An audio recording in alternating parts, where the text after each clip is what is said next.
I don't interrupt your question, okay? So don't interrupt mine. Show some fucking respect. So, sorry for the language.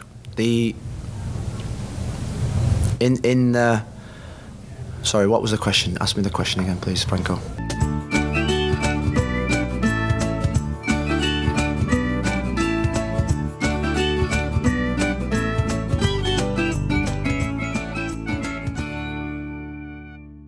And that is that. Welcome to Silly Worlds, the Men Have a Problem podcast. We discuss things that are something a little bit on the touchy side. This show is for everyone, but it might not be for you for that very reason. I don't really have anything else to add to the intro bit. So this is our 31st episode. 31st? 31st? 31st yeah, episode. we forgot our 30th episode. That's the thing. So we now... I can explain. I can explain for me. I forgot. So I remember, like, we chatted like at one point now, and you were like, "Oh, what did you?" I think you were uploading episode 28, and it was like, "Oh, I don't even remember what we talked about last week." And he was like, "It wasn't last week. It was 2 weeks ago." I thought we were in like the 1 week stage, so I actually thought this would be the 30th until that conversation, and I saw like 29 come up on my phone for Spotify, and I was like, oh shit. we never mentioned the 30. So we've missed every single like big milestone of the show though, so that's not even a good excuse anyway. We're just shite. Yeah, but I was actually going to be there. I was actually going to be like, oh, right, we've reached our 30s, but like, no, we've got 31st. We've done the majority of months in the year, number of days worth of episodes. That's why 31 is so important. We can now apply for a really bad mortgage, as I put in the description of the last episode, with someone who we're not sure we actually truly love. You know, these are the things we can afford. We can afford to adopt a dog with a partner, and then knowing full well that we're going to have to argue about who keeps the fucking dog. These are the things that we now do. This is what 30 means. Do you think there's, for you at least, do you think there's an absolute bare minimum of how long you would have to be with someone before you'd consider getting a mortgage with them? I don't know. I hasn't actually thought about that. I think that it is a matter of me not having any money at all anyway. So that's a stumbling block to begin with. So getting something with somebody, like, even if I did have money, I don't know. I'm going to say like 2 years as like a minimum maybe. Just because, like, if I'm like 35 and, I don't know, let's just say I have a Muay Thai career as the multiple jobs I do. Like, I'm winding down that maybe. I'm like, okay, I need to figure out where I'm going to live. Like, cool.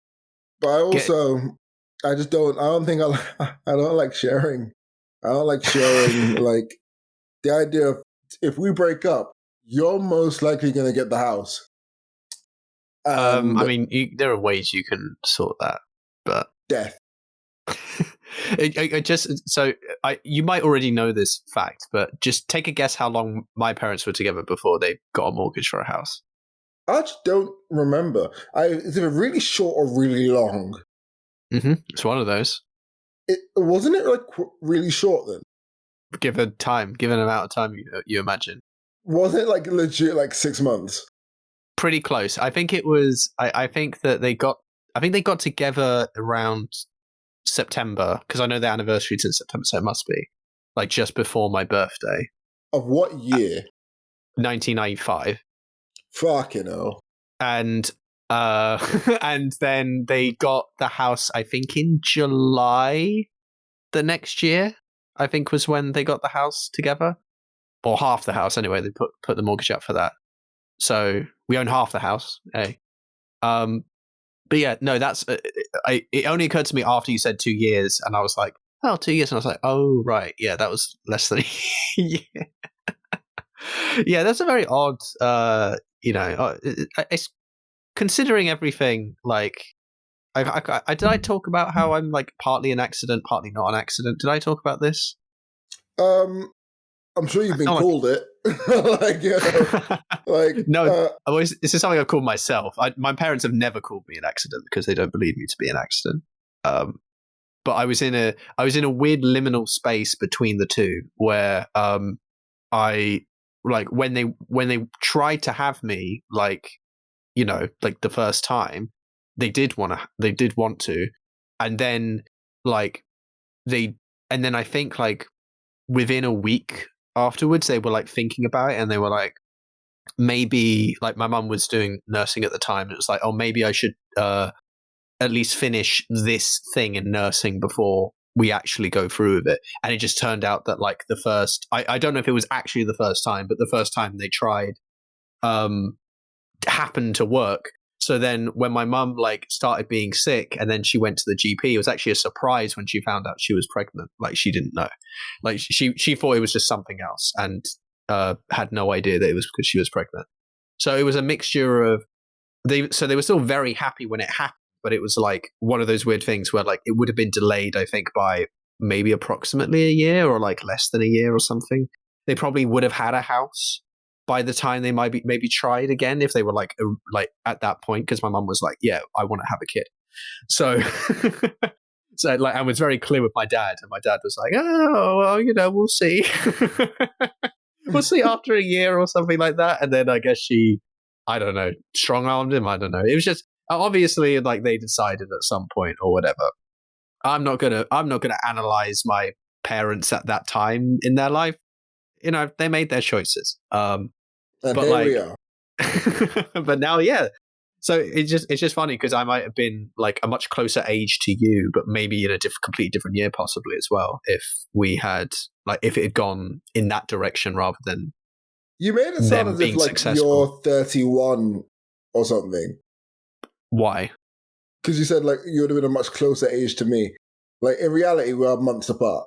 But like the way you made it sound, yeah, we're like, but we're 8 months apart. But what I mean is, I could have been like, you know, we could have been like 2 months apart or something like that. But like, I could have even been younger than you, and in the same year, or in a completely different year.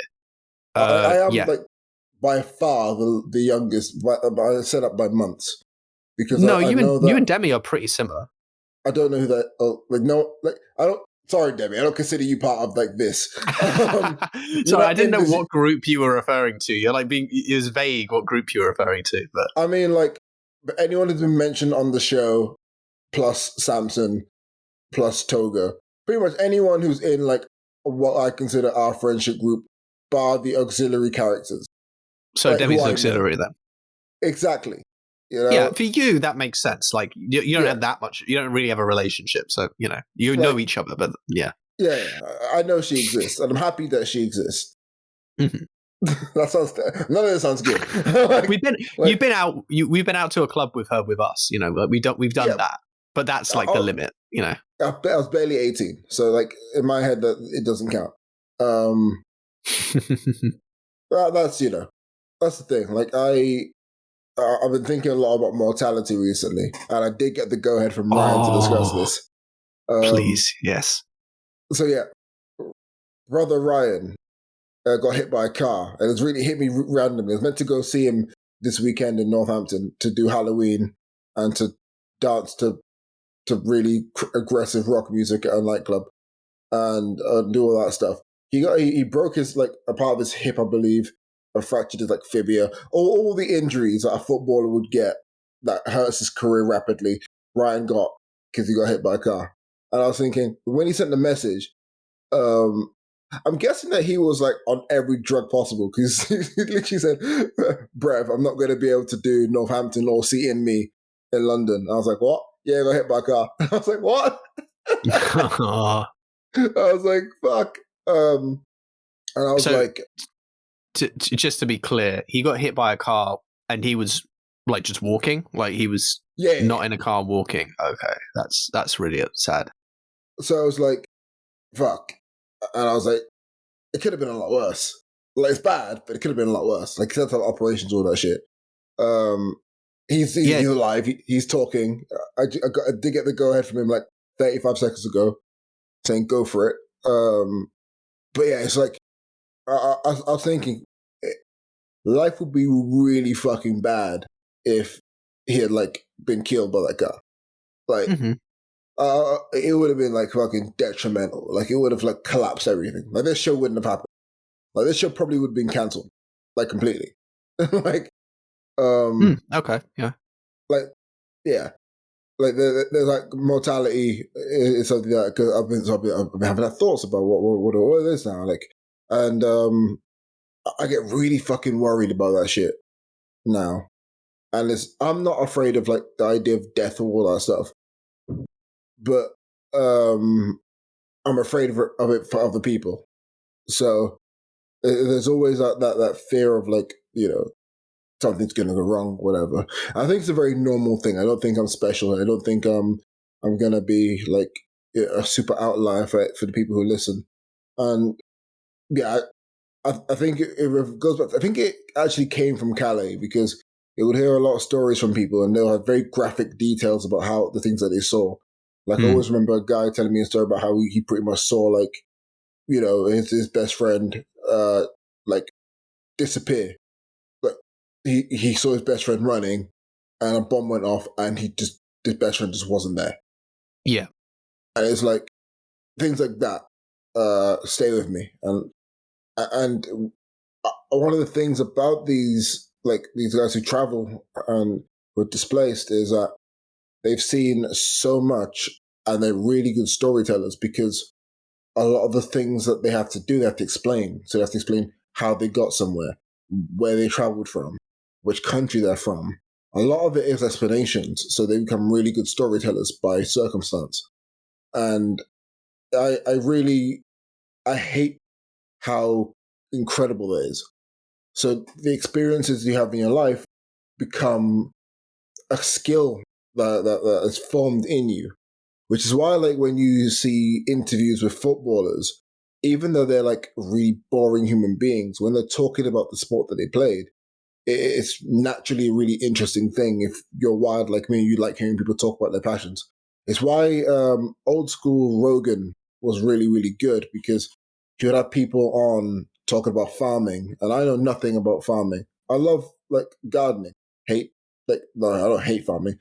Like just like the concept of farming. Like it doesn't attune with me well. However, I could listen to a guy talk about the way to farm potatoes for ages because I'm passionate about it. You know. Yeah, but are we those talking with like form that?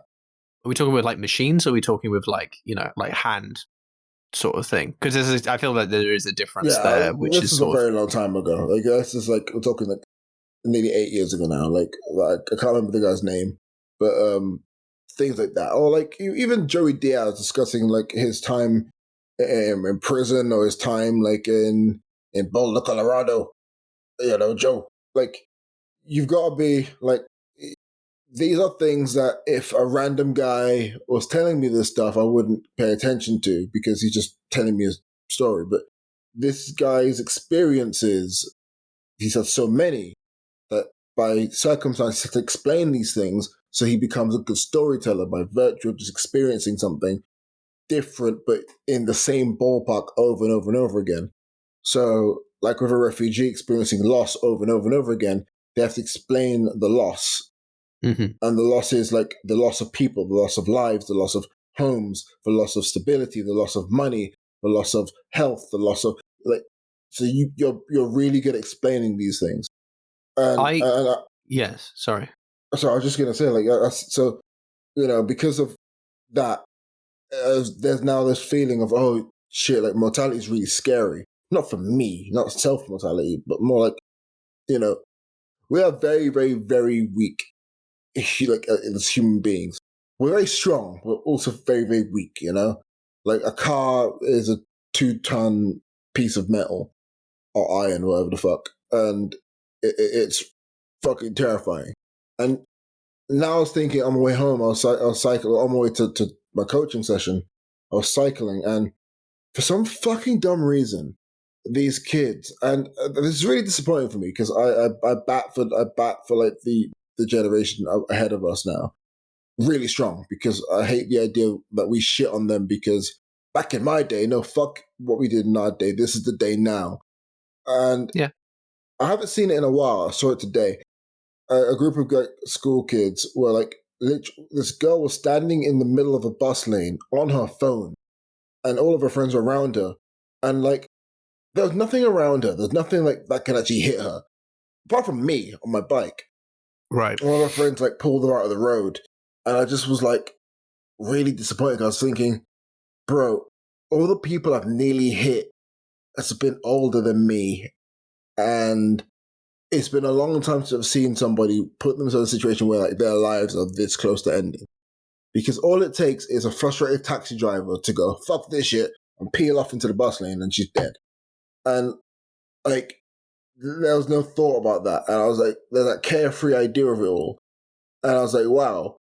And then I was also thinking about the fact that, like, literally before I turned onto that part of the road, this random, like, again, I'm going to guess why she's older than me, just steps right in front of me while on her phone. And then looked at me and went, "You need to watch where you're going." It was my green light for starters, you dumb fucking cunt. But also, like, you value your life a lot, clearly, because look at how defensive you are at the prospect of it ending. But you don't value your own decision making in life, though. And this applies to all of us, because, like, you know, if you're not looking where you're going, you're not focusing. So we don't take pride in the decision we make, but we take pride in the thought of consequences for the decisions. And I was like, oh, fuck me. Those two interactions put me in like a whole fucking philosophical tailspin. And I was just like, well, this is terrible. It was great, but I was just thinking to myself, what the fuck is this, man? Like, yeah. I almost don't want to I almost don't want to say anything to try and be like, oh, well, if you think in this way, like it's not that bad or anything. Because I don't really think that's true. And I think I have a very odd, I mean, we've chatted before about morbidity. I'm literally tomorrow going to, it's been over 2 months. It's insane since my granddad died, but we're having the wake tomorrow, not tomorrow, on Friday. And, you know, tomorrow I leave after work, and then we're going to go to the wake, funeral, whatever. It's post cremation stuff. And you know, so you know, like currently death is a sort of around my peripheral, and I've also periphery, and I've also like I think I was listening to a podcast where someone was mentioning, I think they were in their, I think they're 34, 35, something like that, and they were mentioning about like some of the things they're thinking about might just be like, quite self-awarely, pardon me, saying, oh, this might be I might be thinking all of this because of, I'm approaching the point of that where many people like start thinking about God when they think about death, but I don't think about God, therefore maybe I'm thinking about this as a result. These sorts of like interesting kind of moments in life where we come across moments of thinking about death. And so I've been thinking about something like this more recently as well. I think what's interesting about the like the two cases you talked about of those two people being on the road or walking out is that one thing that is, and actually to an extent it was something you said as well that made me, when you talked about us being weak, right? Which I think is it's like a perspective, but it's a perspective that feels more right when you kind of forget like all of those things weirdly are joined up, like the people acting the way they do and your thought actually comes from a perspective which is, or maybe it doesn't come from a perspective, but there's a sort of culprit idea that can exist within all of it, which is, or the forgetting of this idea actually, which is that the world and reality and life, like the literal universe we exist in, is incredibly inhospitable to our living. It's far more chaotic, and in the past there is absolutely nothing to say that either of us would live to this point. I mean, given the amount of teeth I've had taken out, for example, and issues I've had with hearing in my life, probably I would be someone who had incredibly poor hearing or potentially went deaf, and someone who may have had like not just horrible pain, but probably lots of maybe like infections in my mouth, and maybe that could have spread or caused more damage. Maybe I could have even mute or something like that as a result of like losing my tongue. I don't know. Like there's lots of ways in which like, or it could even just be as simple as like, you know, my jaw like doesn't work correctly or something like that. Truly, like I can imagine just thinking about my own life, how I could be dead. Kestis had an accident, or incredibly worse off. Kestis, at one point, this was after he'd been drinking, ended up like, I can't remember exactly how this happened. Like you might have to ask him, but he like banged his head really badly and was in hospital. Like he like, and you know, possibly could have died. I think he was on his own at the time. I'm not gonna be able to remember what like the exact scenario, but like in theory he might not be alive as well right now. And I think there's sort of this notion of tragedy that exists, which tragedy is tragedy, and we should try to avoid like these things.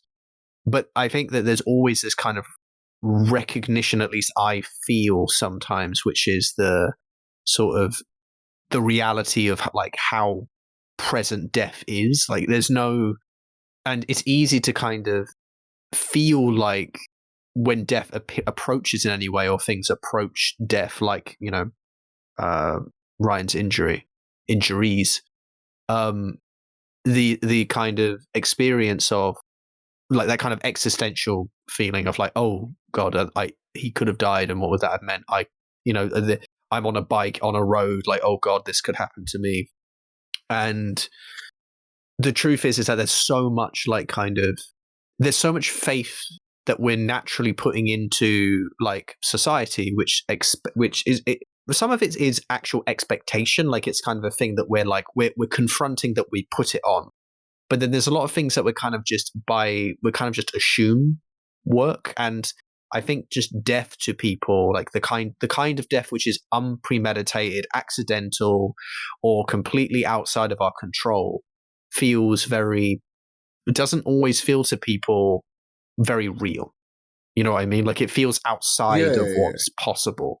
And I think the truth is that it's actually incredibly, like, it's a thing that happens. The reason we didn't end up having like a coronary report for my granddad, because, you know, you don't. It was funny actually. I talk about this. This is something you can kind of choose to do. Like the family like chooses whether or not to have it. Like essentially it's like, oh, do we think it's suspicious that he died? It's like, well, no, he was 94. We're not that suspicious, but we think he was picking up something heavy, fell over, hit his head on the ground, and then that was enough of an injury. He died, right? Probably was relatively quick, given the state that my parents found him in. But he was 94, right? Like, you know, what would take him out at that point is like, okay, well, there's lots of things that could happen. I'm not trying to be flippant or glib about it, but the reality is that obviously essentially that the notion of accident stops being tragic anymore, because it's like, you know, we're approaching the 100% mark at some point of death, but how that happens, we don't know. And it's just a question of when and a question of how. But does it matter at a certain, like, unless obviously someone went out and murdered him, like, does it, you know, what's the thing? So we don't technically know how, but given how he was found, very likely it was a simple accident, right? A simple thing that he worked in a workshop. It was going to happen at some point. Luckily, it wasn't like a tool or something, because that's quite grisly. But at least, like, it probably was just like a single sit on the ground. He lost his balance, trying to pick up something heavy, and then that was it, right? And this is actually something else you said that I thought was quite interesting, was your approach to like the description of like humans being weak.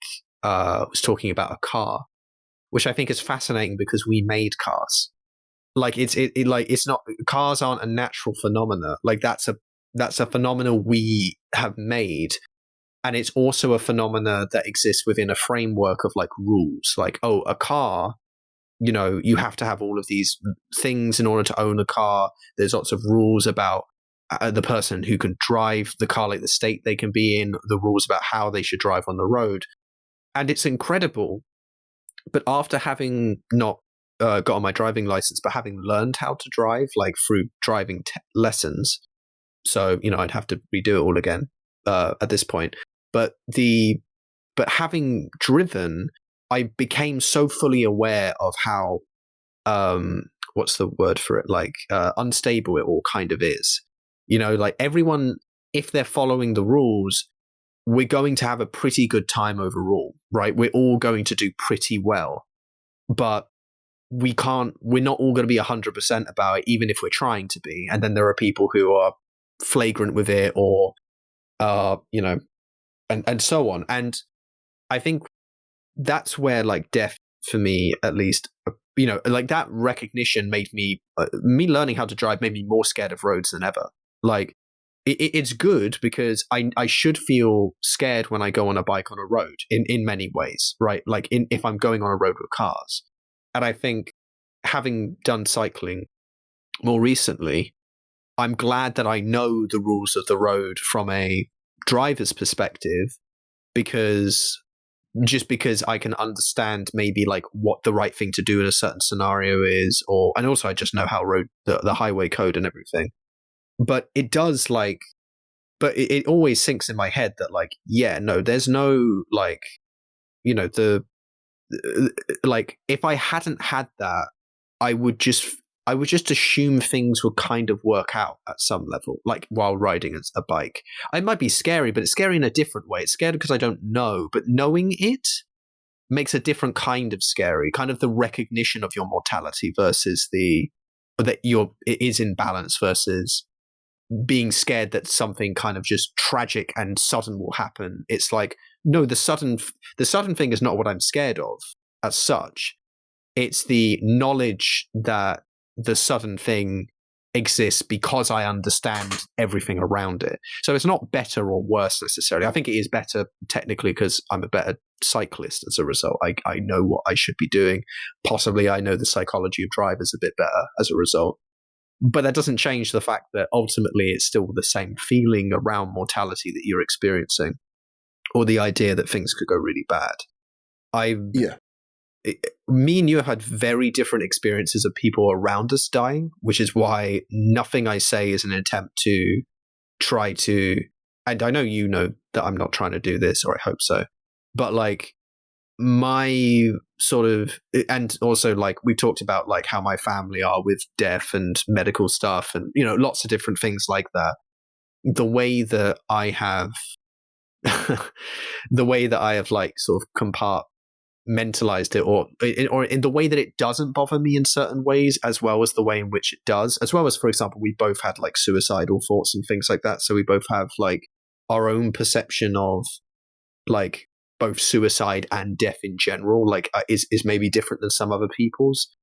But like all of that is to say that that there isn't like a true notion of death, I think, that's like all encompassing, and I don't think like feeling one way or another about death, like feeling emotionally towards one way or another about death, I think is like the intensity of it, I should say. I don't think there is like an explanation of what you should or shouldn't feel around it. Yeah. And I still don't even know what your actual feeling is about it. Like you gave out ideas through it, but like I don't really know the intensity. I don't know what your actual experience is, or whether it's just thoughts on your mind more so than an emotional experience. I don't know. It's a weird one because there's a lot of contrasting viewpoints. Again, like we talked about cycling just now, like that's a big one. I get really, really, really like irate at two things. People who can't drive and general incompetence on the road. So, which you might think that's the same thing. No, I mean, like, incompetence could be people walking across, like the two incidents earlier. It could be cyclists just barreling through red lights and things like that. I watch a channel called Cycling Mikey. It's a great YouTube channel. It's a guy who literally just cycles around, does his normal job. I think he's a carer, and like a little South African man, and he has a little GoPro on his head. And if he sees someone on their phone, he records them on their phone, gets their license plate, goes up to them and says, "You shouldn't be doing that." And it's all very like unamusing. Mm-hmm.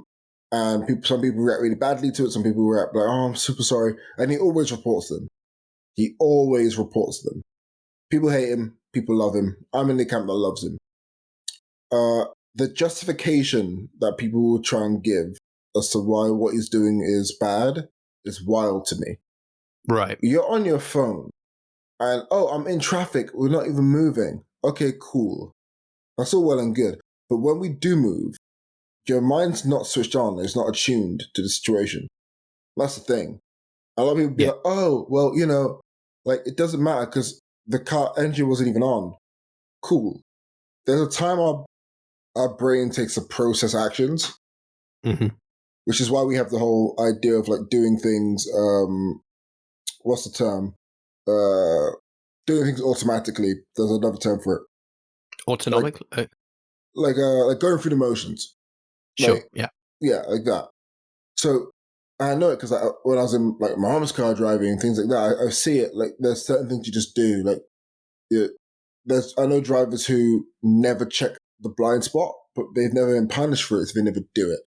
And those are things that I think about a lot because the justification for bad etiquette on the road is, but I was doing this. Or what about cyclists when they go through red lights?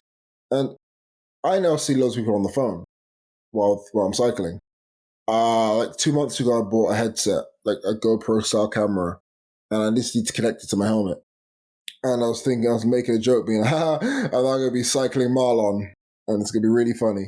But though I won't upload to YouTube, I'll happily report it to the police, because it's what I view. Not only do you know it's against the law, not only is it 100% unsafe and dangerous, it is a crazy, crazy thing to do, to be on your phone while driving, to do anything stupid while driving, a fucking 2-ton piece of steel. And that means that you don't value other people's lives, but you also don't value your own lives in a strong way as well. Like my favorite, because now I'm getting into more heated discussions because like the roads I cycle in is like east to North London.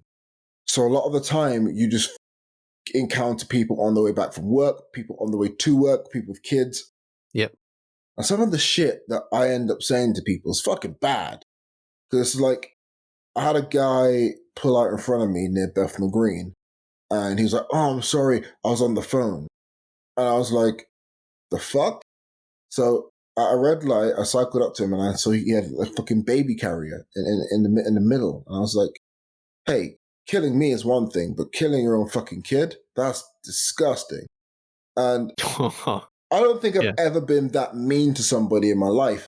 And I was thinking, I cycled around near Victoria Park. I was like, was that necessary? And then by the time I got home, I was like, oh no, it was very necessary. And to link it back to mortality, I wasn't thinking about my own like life. I was thinking about the gruesome reality of he could kill his child. Yeah, and what would that mean for him, for the kid? Like what would that mean for everyone involved with that event? Like the clear truth about death is it's not a statistic, right? Like in terms of what it actually means.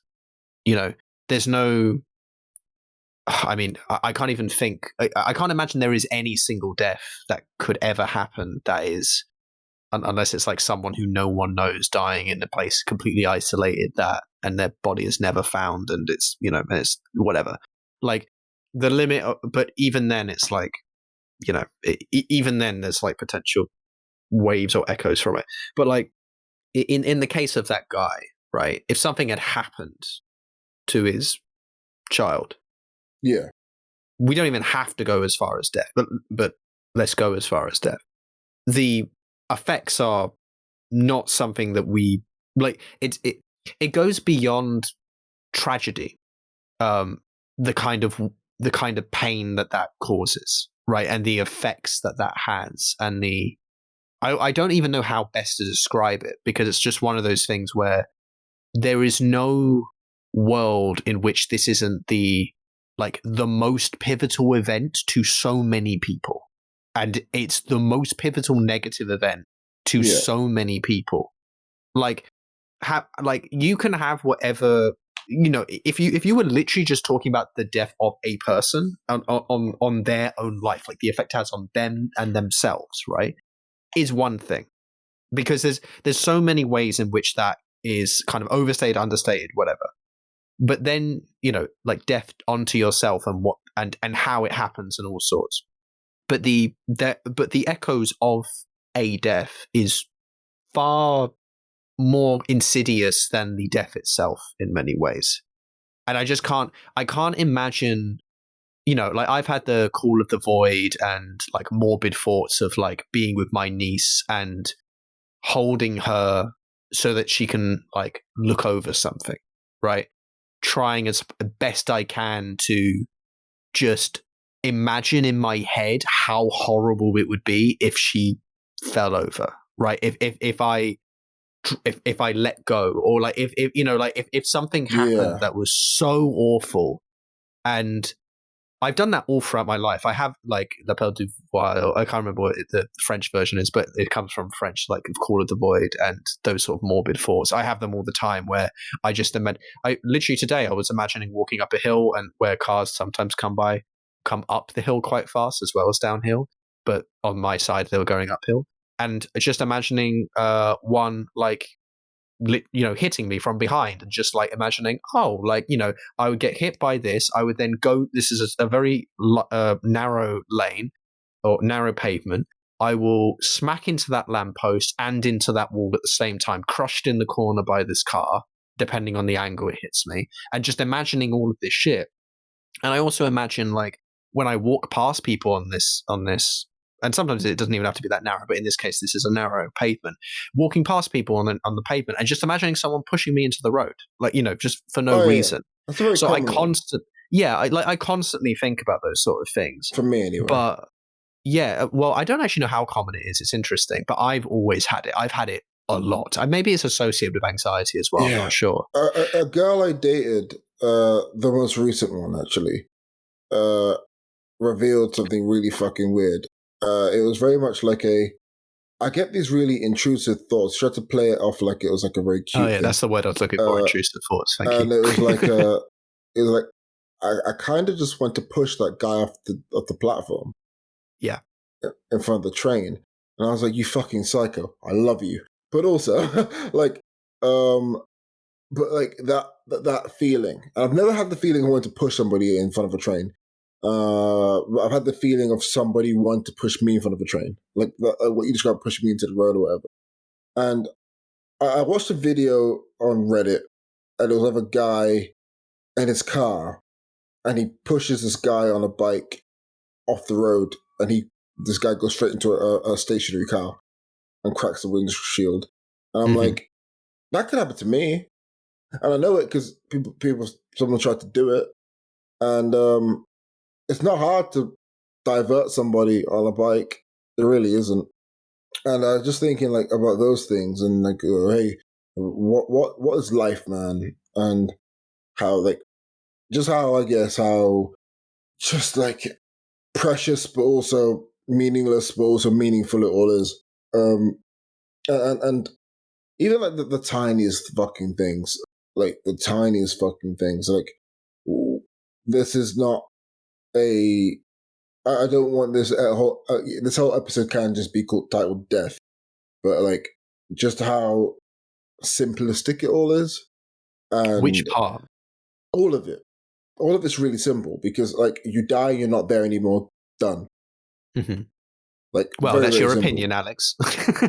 Like, but yes, I agree with you in this case. But even then, like even if you believe in an afterlife, it's very simple. Even that's very simple. Yeah, yeah.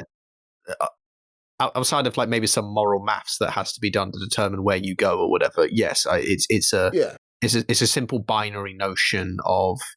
I think that's what's interesting if you look at the Christian one anyway, like the Christian sort of notion, is how like how binary it seems to be in relation also to how sudden death feels, or how another way of saying it is also not just sudden, but how like ripping from reality it is, right? Like that there's the fact that there's this notion, at least in the Christian version, is quite interesting. But then you'll have like another version which has reincarnation and or which has this but still has this form of like you reincarnate, but you reincarnate differently depending on how you were in how enlightened or how you were in life and so on. That there is this sense of like there is you don't come back directly. Like there isn't just a simple whoosh, but the fact that there's this like very binary aspect, I think, is related to a sort of notion about death, both in its like sudden accidentalness and also within its like when it's like horrific and long and painful, right? Where it's like what could possibly matter to change the outcome? Like what, like thinking about like, okay, if you've died like tragically and suddenly, the need for there to be some explanation for like what would happen to you afterwards that isn't just simply, like that there has to be some differentiation between the two, as well as like the kind of, the sudden, if we think about like from a justice angle or whatever, like the idea of going and killing someone for doing something horrible, who was a horrible tyrant or whatever it might be, people experiencing justice in that sense or whatever. Death is an incredibly interesting topic for me, particularly, I think in part because I have a very odd feeling about death in general. I don't know when I developed this, but I clearly did. And I agree with you that there's like I think that human beings' ideas about things are very simple. I think actual life is very complicated, but I think people's ideas are very simple, which makes life seem more complicated than it is. Or at least it, like the simplification kind of helps make it more complex. It's like, it's like if I don't understand like mathematical principles, then I could show you a maths equation that's incredibly complicated to you, and you would have no way of divining the answer. But if you knew lots of different things, it would seem simple, right? Like kind of just that notion in and of itself. Yeah. I think that kind of exists with life, and it's knowing like, but but then at a local level, it could also be that the opposite is true. Because I don't think that, overanalyzing means that you have simple ideas that conflict with one another and don't quite form a complicated nuance, but what would seem simple when hearing it. Because anything that's complicated when you explain it succinctly and in the best way possible sounds really simple. Explanations of things it's the reason why people can armchair so easily. I think that's why people in society armchair so easily in general, is because once you have an idea in your head that someone worked really hard to get to, that idea is free for you. You just now have this idea.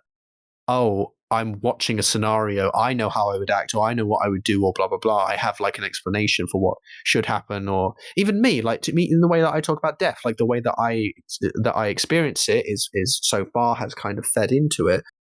But I'm not going to pretend that like everything I say like works for me all the time. At the end of the day, like my granddad's death did have an effect on me that I couldn't just process away. I couldn't just like be like, oh, well, that's how death is. It's like, well, yeah, but my life is naturally so, the death had an effect in that my life changed in some way. Like regardless of how you think about these things, it doesn't mean that somehow death is sort of irrelevant then. It doesn't go into obscurity, fade into obscurity as a result of having an understanding of it or whatever. That's just bullshit. And in general, that's bullshit. Like if there's any sort of version of that in your head, I've got a great quote actually. So the quote I was talking about earlier, it's really funny that we're talking about this because I had absolutely no idea because I said to myself, I put this in my notes at some point on Outlook, Hotmail. Don't know why. I don't know why I put it there is what I mean. I noted it down for a reason, but for some reason it's there and I'm shocked. But this is from Dune. You might have actually heard this before. It's because when I saw this, it was like someone was saying it in a video. Completely irrelevant of Dune. I must not fear. Fear is the mind killer. Fear is the little death that brings total obliteration. I will face my fear. I will permit it to pass over me and through me. And when it has gone past, I will turn the inner eye to see its path. Where the fear has gone, there will be nothing. Only I will remain. Quite high and mighty a phrase when you're in reality, because I mean, there's no such thing as that experience being truly that way. But obviously, it's referring to the idea of the nature of facing fear and then seeing the path that the path you burned through by looking back towards like the fear initially.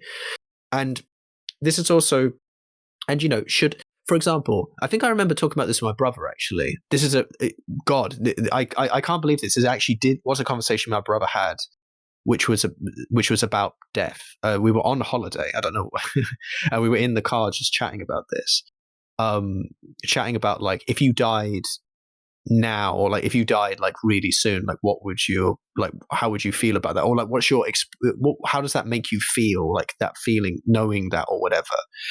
And I remember saying to him, like, I genuinely don't have that much of I don't fret. Like I have no like. At some, I can think I even remember talking to a friend of both of me and you, but I will not name, about this when I was like 14 or 15. And me and her came to the conclusion at the time anyway, I don't know how she actually feels now or how she really felt, and even then, that we don't have much of a kind of a reaction to death, like certainly our own demise, like our own obliteration, or however you feel of it. And my brother did not agree with that at all, like in terms of how he feels. And it wasn't a case of us both being wrong or whatever, or it wasn't a case of one of us being right and one of us being wrong. And like what this quote loses is like when it says like, I must not fear, fear is the mind killer, fear is the little death that brings total obliteration, is if you apply that to all things, you live outside of how you actually feel. Like me not fearing that is not a thing that I put my mind to do. That's something that I came to on my own somehow. It's easy for me to say, and for my brother it's not. And he's not wrong, because also you should have a healthy dollop of fear for your own life. I mean, at the end of the day, like I still want to live. I'm not like, I'd like to live better, and I would like my life to be more important in certain ways, but I still want to live.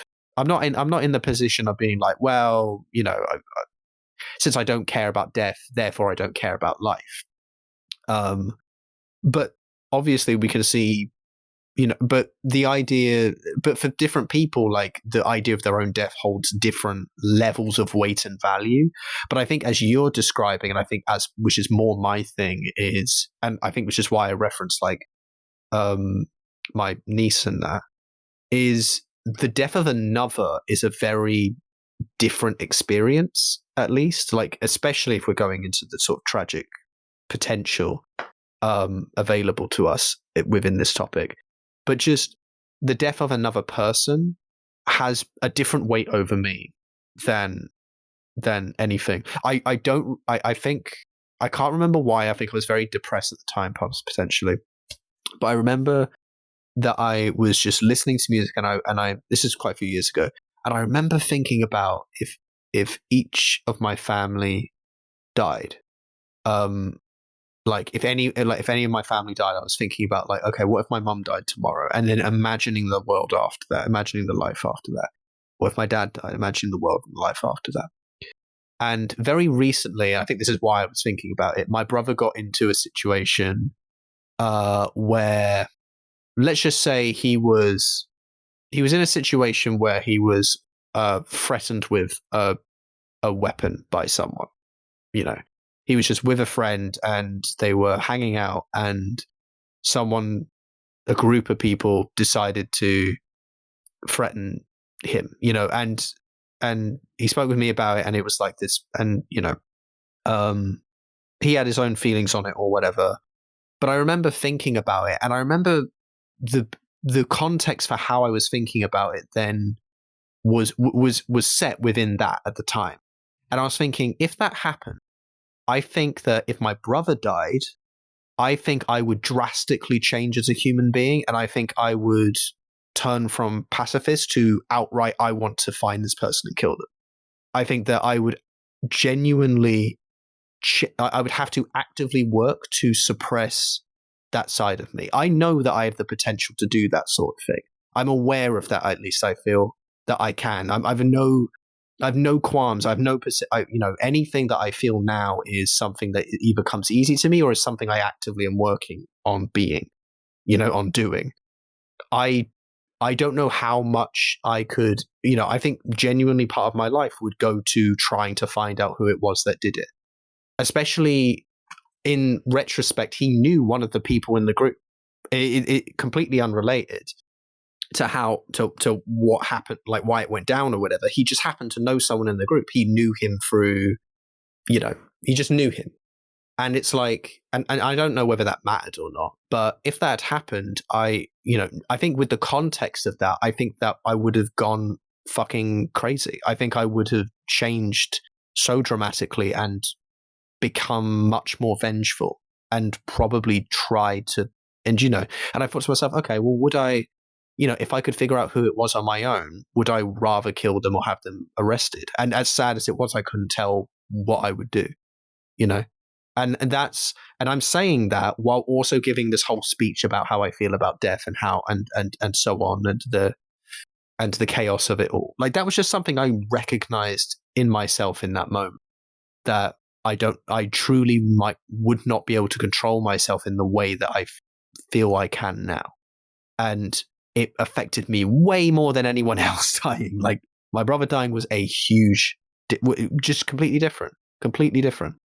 So something like a child of mine, or, what I mean? Like, we're getting into, this is the dark territory, but I feel like this is kind of where we have to be honest about, like, our dark intentions and thoughts and stuff. And I think death is this, also within this level, needs to be understood within the dark thoughts, because there's no other way of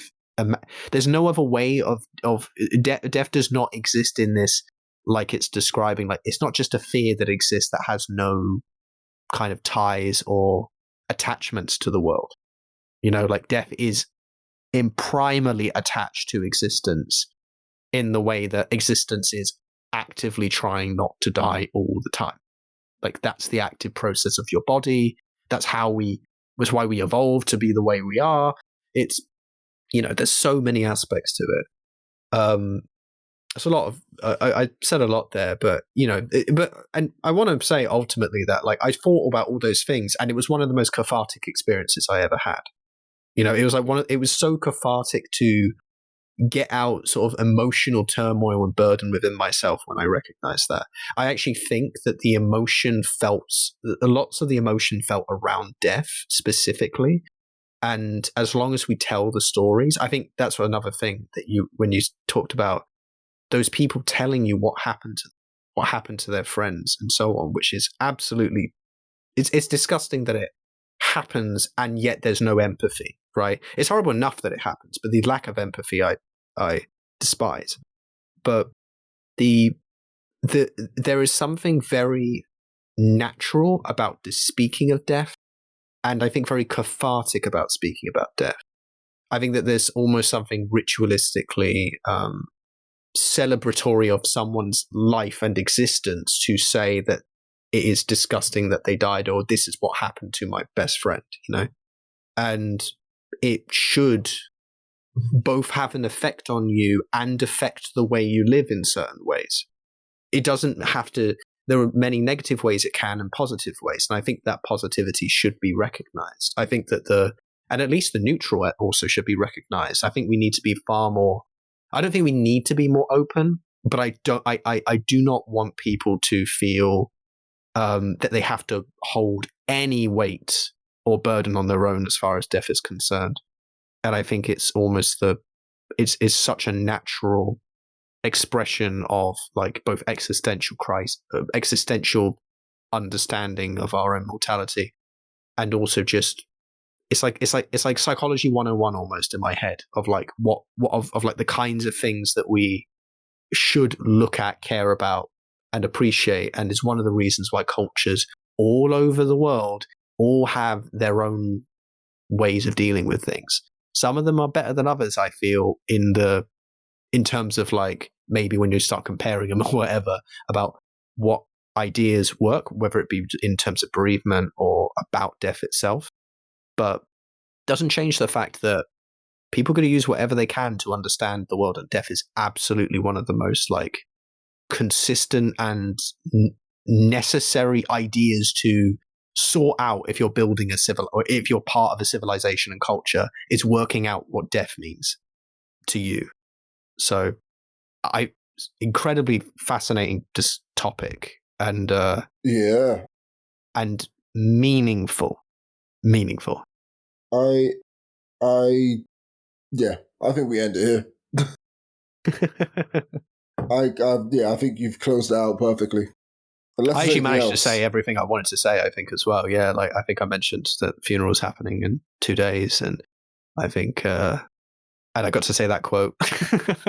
Yeah. And I think I was really trying to listen to you because I started to realize, man, there's like so many different things I wanted to say, and I think I actually did get to say all of them, not necessarily in the best way, but I think I think I did. So I don't think I've missed anything that I wanted to kind of say, because this, I don't know why, but this topic speaks to me differently than other topics around mental health that I genuinely can't deal with as well.